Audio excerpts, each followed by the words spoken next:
And one of the great things about the human species is that we have this remarkable organ, the brain. La tête dans le cerveau. Biologie, cervelle, synapses, neurosciences, physique. The human brain really is the most unique gift of our species.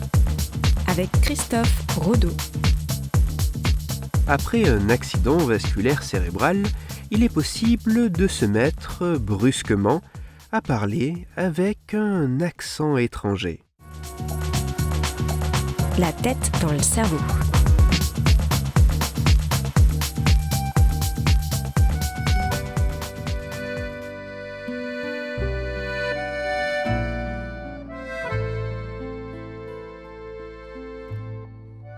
Nous sommes au début de l'année 2018 dans la ville de Chieti, située dans le centre-est de l'Italie, non loin de la côte adriatique. Un jour, un homme que nous prénommerons Pietro, 68 ans, est admis aux urgences de l'hôpital Santissima Annunziata. Si Pietro est hospitalisé, c'est que depuis quelques heures, il ressent des difficultés à articuler et à prononcer des phrases. Des tests neurologiques révèlent que l'homme souffre en effet d'une aphasie, un trouble du langage, ainsi que d'une dysarthrie, un trouble de l'articulation. Afin d'estimer l'origine de ces troubles apparus soudainement, les médecins procèdent à des examens d'imagerie cérébrale. Ceux-ci mettent en évidence la présence d'un infarctus cérébral. Autrement dit, Pietro est en train d'avoir un accident ischémique cérébral. Ce type d'accident vasculaire cérébral est causé par l'obstruction d'un vaisseau, bloquant ainsi l'approvisionnement correct en nutriments et oxygène d'une partie du cerveau. Dans le détail, cet AVC touche très précisément le cortex moteur primaire gauche et s'étend profondément jusqu'aux régions corticales et sous-corticales frontales.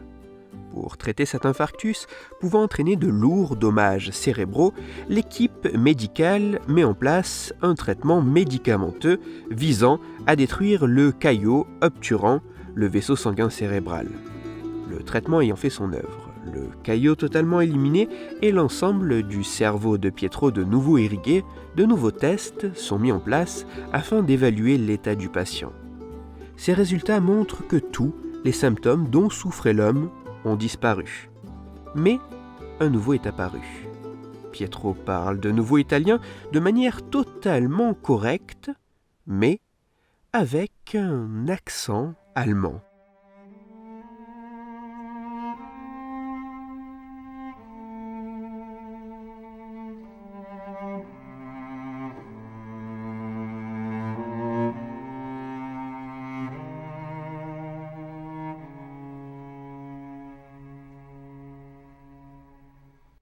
Alors qu'il n'a jamais appris l'allemand, n'a jamais vécu en Allemagne, même seulement pour des vacances, après son AVC, Pietro se met à parler sa langue natale, l'italien, mais avec un accent allemand.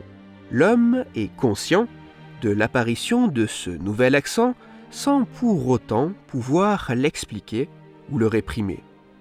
Pietro est atteint d'un trouble nommé le syndrome de l'accent étranger. Ce syndrome a été décrit pour la première fois au début des années 1900 par le neurologue français Pierre Marie.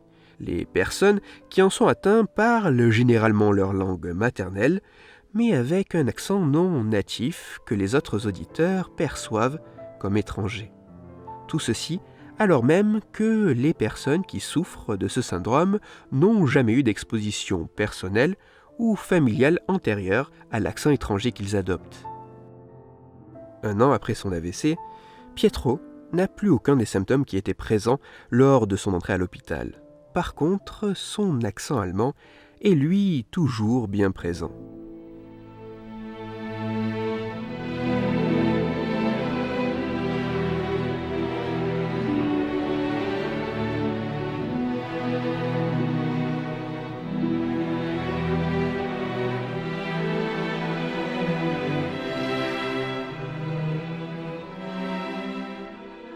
Bien que le syndrome de l'accent étranger soit identifié depuis plus d'un siècle, ces mécanismes restent encore extrêmement méconnus.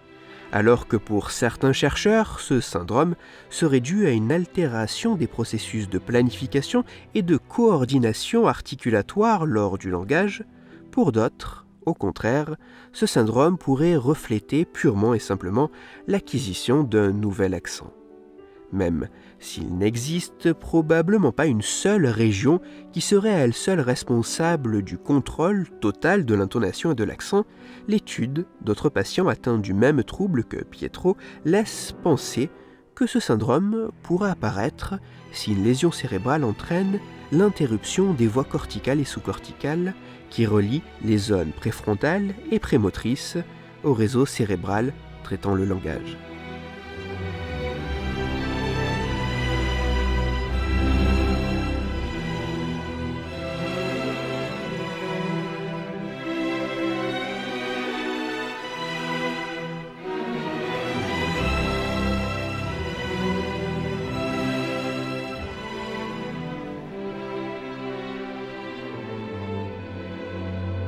Le syndrome de l'accent étranger est un trouble à la fois curieux et énigmatique, donnant l'impression que les personnes qui en sont atteintes s'expriment avec un accent étranger.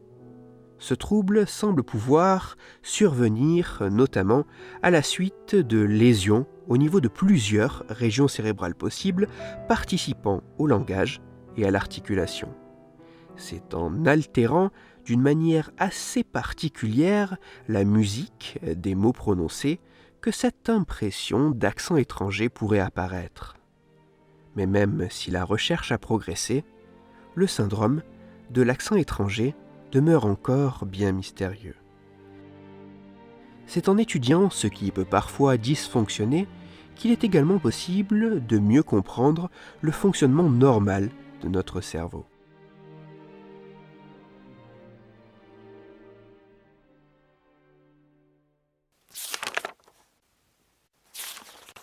Toutes les références de ma chronique se trouveront sur mon site « Cerveau en argot ».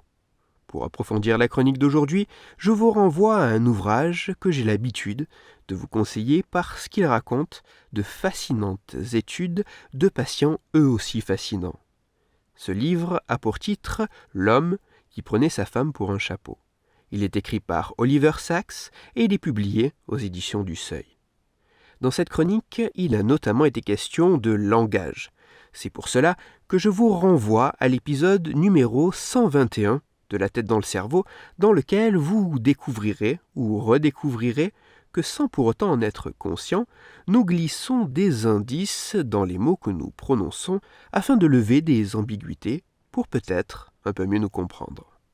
Pour discuter science et cerveau, peu importe votre accent, vous pouvez me retrouver sur Twitter, @Christophe_Rodo, R-O-D-O, sur la page Facebook de La tête dans le cerveau et sur mon blog Cerveau en argot.